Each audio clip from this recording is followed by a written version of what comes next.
Hey, welcome to Keyword Crypto. I'm Michael and that's JJ. And today we're going to talk about what is Bitcoin? Simple question, not simple answer, right, JJ? Yeah. Well, sort of, I guess. What is it?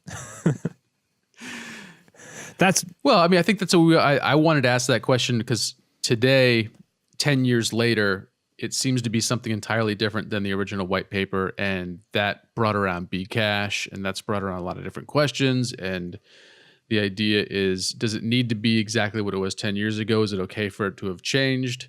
But ultimately, just what is it today? And my opinion, as limited as it is, it has now become more or less a store of value. Where the base layer chain is really secure, but it's slow, which is great for moving large quantities of money safely.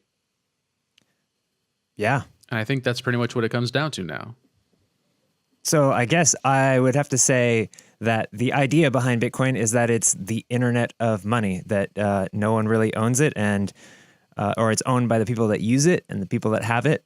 And that's the idea behind it, is that it doesn't take any sort of central organization to control it or make sure it works. It works because of the system that it is built upon, and that makes it a very unique money.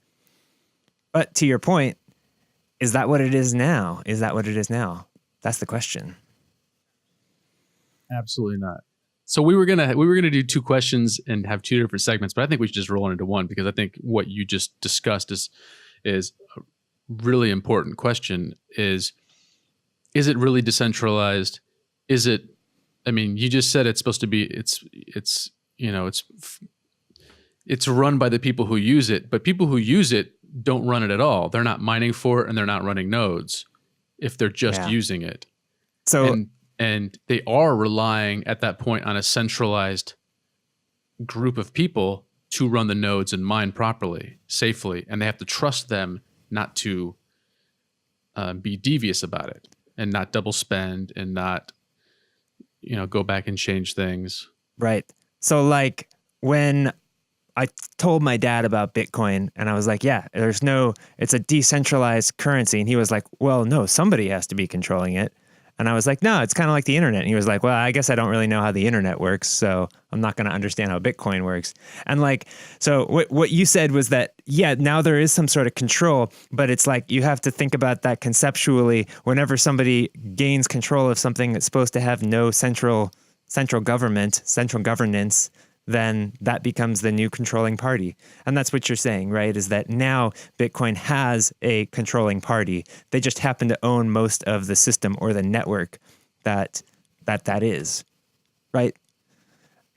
Yeah, and the reason why I think that it's more of like a cartel / central government is because the expense to run a node and to mine. So if you don't know anything about running a node, right now you got to buy a Raspberry Pi, you got to download the chain, you got to do all this stuff. And usually they say it costs about $300. If you have the ability to have that kind of bandwidth on your computer at home, on your internet. Like most people, if you have a capped internet, so you only have a certain amount of bandwidth each month, you're probably not going to be able to run a node. And if you don't live in a first world nation or a developed nation, you're not going to be able to afford $300 a month or $300 to buy the node, plus however much it's going to cost every month to keep that node up to date. Not to mention that the latest reports from a lot of studies are showing that the average American doesn't even have $400 in their savings in case of an emergency. It's the idea that most Americans can't even afford to run a node. Oh, man. Let alone anybody. Like 99% of people in Africa, 99% of people in subcontinent Asia, most people in the world can't afford to run a node, let alone mine. And running at this point, it's so centralized. Yeah. So mining is how Bitcoin is. That's how the transactions work, obviously.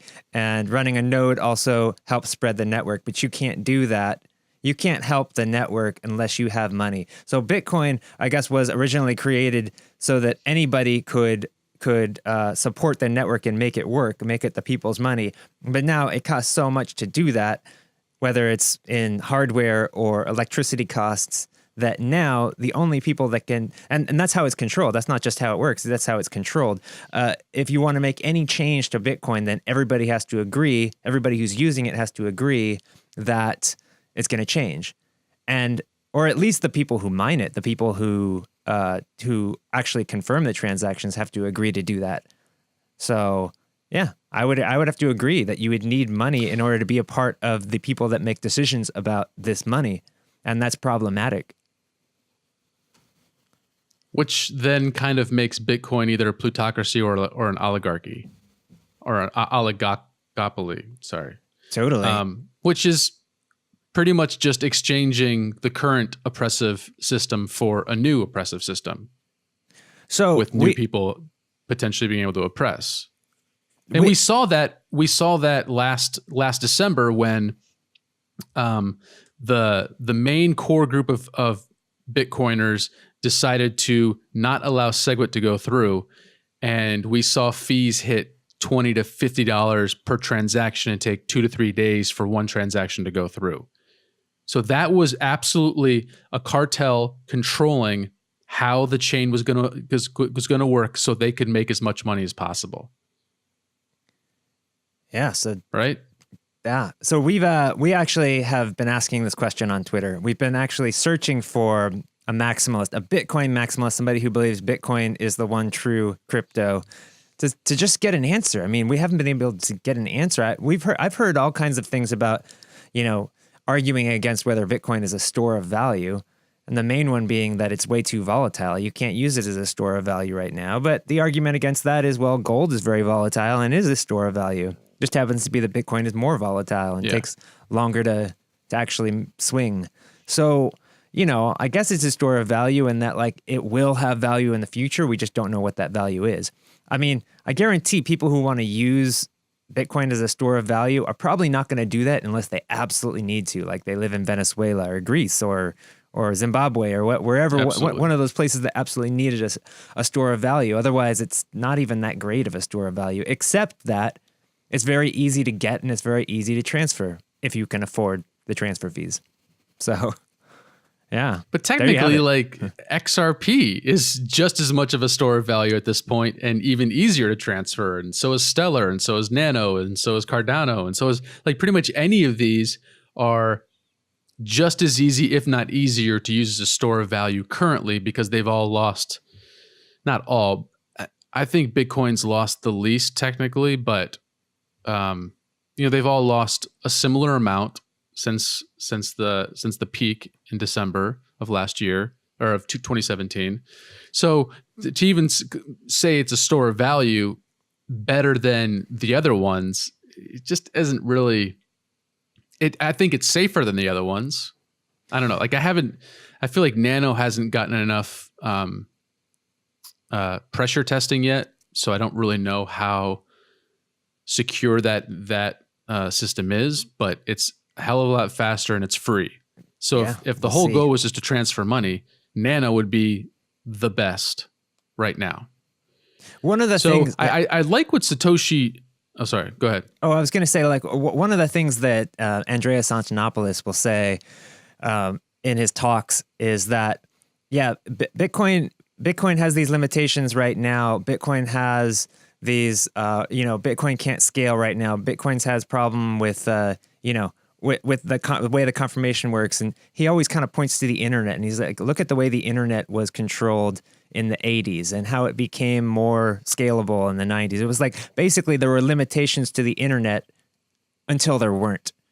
So that's kind of his answer. He's like, look, cryptocurrency has all these limitations and Bitcoin specifically has all these limitations, but that doesn't mean it always will because it can change. That's just not what it is right now. And that's the answer to that's our answer to the question right now, is that there's a big problem with Bitcoin being the crypto of the future. And that is, there's people that control it, and we'd like to hear an argument against that, but that's where we are. And it's really kind of troubling because we came into crypto, fans of Bitcoin. I mean, everybody buys Bitcoin first. I mean, that's how you used to be able to buy altcoins, is by buying Bitcoin. So we got to find an answer to this. If you're watching, check out our Twitter. We've got some interesting questions going on there. That's Keyword Crypto, or what is it? Is it at Keyword Crypto? We should know this. At Keyword Crypto. At Keyword Crypto at Twitter. You should know this. I should know this.